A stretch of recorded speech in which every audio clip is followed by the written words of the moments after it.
after leaving UEW as the Vice Chancellor, he also went to support Methodist University as the President of the university.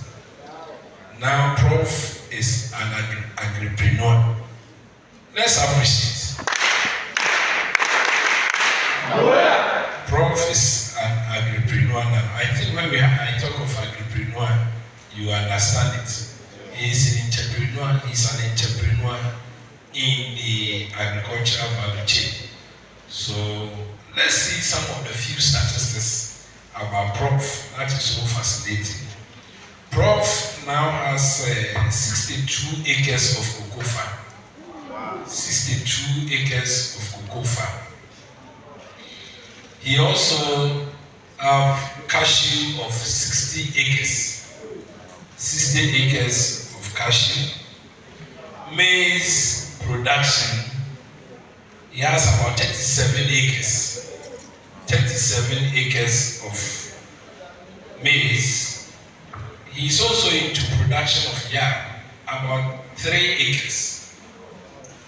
For cassava, he has about 6 acres of cassava.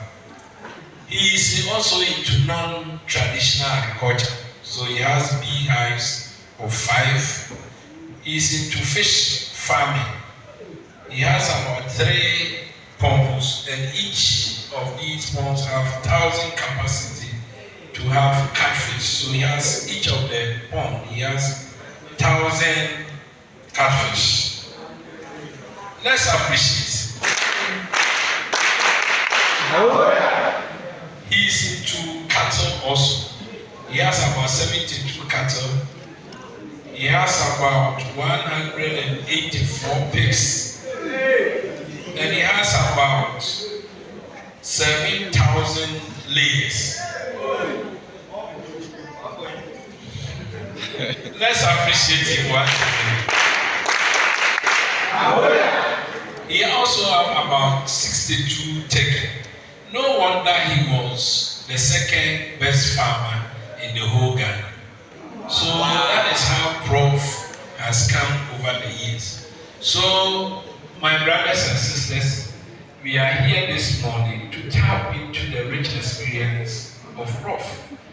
Like you are aware, we are trying to ensure that some of us will go into entrepreneurship, and then we want to see how far he has gone, what are the experiences he has learned over the years, and then what lessons can we learn from his experience. And that is why we are here this morning. So Prof, thank you very much for coming. We are privileged once again. Aho! Aho! So we want to start from Prof. Prof, we want to find out from you, what was your motivation? Because it is quite intriguing. You were the Vice Chancellor, the Pro Vice Chancellor and all that. I mean, you have enough. So what motivated you to go into agripreneurship or to go into agric and entrepreneurship?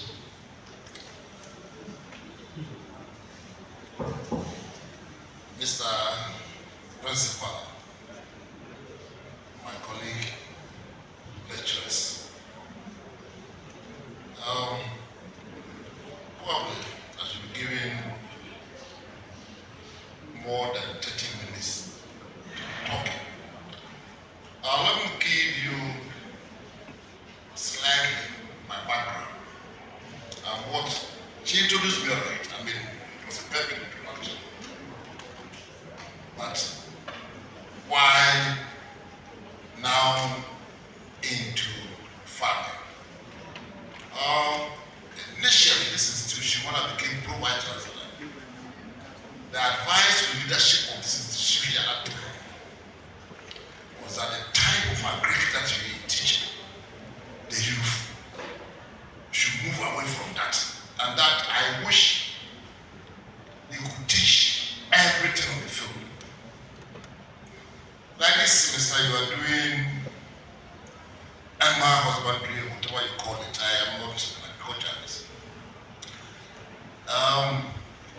Then one group will be at the poultry farm. In the morning, we'll give them feed. then pick X. And when we do that, it means we are saving the investment money. We are not going to employ anyone doing that job. So at the end of the day, the money is realized. We take the overhead, we will see the overhead aside, and save that money in the name of that group. When you are doing the poultry, the other one is probably milking the cattle and that sort of thing. So at the end of the day, 4 years, you have enough money for the group. And then you share the money. If you want to go and do poultry, go and start from smoke. But at that time, I was told that it cannot be done that way. And I wasn't the Vice Chancellor, so I dropped the idea. When I became the Vice Chancellor, the interest was on building a multi-campus, so thinking of putting up infrastructure and that sort of thing. So the interest in that went down. But I was praying that one day I became the principal of this institution, so that I did what I wanted to do. But unfortunately, I had a higher appointment that never brought me to Wampo. I'm a career scientist. I did zoology. I did biology, specialized in zoology. And eventually became a fishery scientist, fishery stock assessment. And so I had a very good knowledge in basic statistics. And then my knowledge in ecology also. Then I moved to whatever, where I also teach courses in education and that sort of thing. Meanwhile, my education was just not small. So I was teaching courses on that sort of thing. I was teaching statistics. I was teaching issues in the environment and topics in biology. Then Mr. came and saw the potential in me, so he wanted to convert me from that science thing that I wasn't doing in Boniba. And it took him 6 solid years to convince me. He was able to convince me by saying that the best science educator he knew was a physicist, and that I could be a science educator. So I learned science education on my own. Well, I'm dragging this thing to what can be done, even where you don't have that knowledge. So the knowledge that I had, I use it for doing everything. Then eventually I became head of department. I think that was in 2004. At the point in time, I was senior post in the faculty, in the department, but I was holding no position. Not knowing that someone was interested in me. So he was interested in me climbing the academic ladder. At the point in time I left Uniba for labor, my pressure was on me to come back by the then Vice Chancellor, Asabere. After 2 months, Legon didn't pay me, and so I had to come back to Uniba. And I was like, oh, let's go. I had not held in a position, people laugh at me, the man is using you. Then all of a sudden my promotion came. Mid-year, May. By June, they had changed the head of the department. And I said, this is now the time for you to move into mainstreaming. June, I was head of the department. December, I had been nominated to contest for the provost position. I thought people would kick against it, because to be Vice Chancellor, you should be a professor first, and you should have been a dean. I had not been a dean, and no one protested. I had no problem. So I no experience. I contested and more. That was where the problem was. I had to leave campus from our village for more than 2 weeks because I knew I had no experience. Senior school, I didn't hold any key position at the university.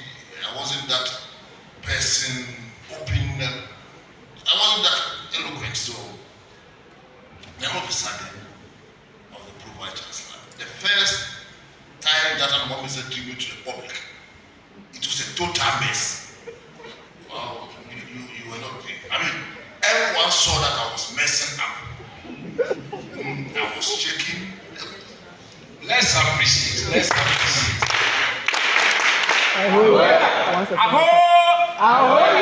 So after about a week, I was invited by 2 senior colleagues. I was saying, have you had feedback? But anyway, when I went home, I told my wife that today I messed up. Because I'm in public, I couldn't feel the public. So, sir, have you had feedback? I said, I don't need any feedback. I know that I messed up. Then I was told, don't make any mistake. When you are in public, no one knows what is on your mind. So talk. Whatever that was, as a professor, it will make sense. Don't be afraid of it. And I think that was a very good idea. So I picked it. Prof Chancellor. Then 2 years thereafter, when I became Prof Chancellor, a very senior person in education called me. I said, do you know there's a time for you to become a Vice Chancellor? I said, no. There is no one in the system that can beat you, pay your credentials, and that I'm willing to help you. I will teach you on university management. That person was in Accra. So every evening, I will drive. I'll go to senior sample to socialize. When we left there around 8 o'clock, I will drive to Accra to meet this guy to take me through university management, university governance. I did that for 2 weeks, and then he said, well, let me examine you. Oral examination. Again, after that interaction, I came home and wept because I had messed up. So I consider this, I mean, you're not the first person. I prepared Professor so to come Vice Chancellor of this university. I prepared Professor so to come Vice Chancellor, so I prepared so. So it is always so. The second time he assessed me, he said, now you passed. There is no interview that you will make it. So I've left you. Go. Then I don't want me again. I'll answer your question. What I get there, so that you have enough reasons to want to be an entrepreneur. So I don't want me So I can see, if you want to take over from me, you need to be visible. I said, what is visibility? So I assessed you can do the job, but you're too quiet. So at meetings, let people get to know that you're on top. What I used to do is that whoever is a deputy, lend it. When you're with your boss, don't ever make him think that you are intelligent. Let him think that you are hardworking. So whenever I went to I went with a notepad and a pen. Take notes. At meetings, I never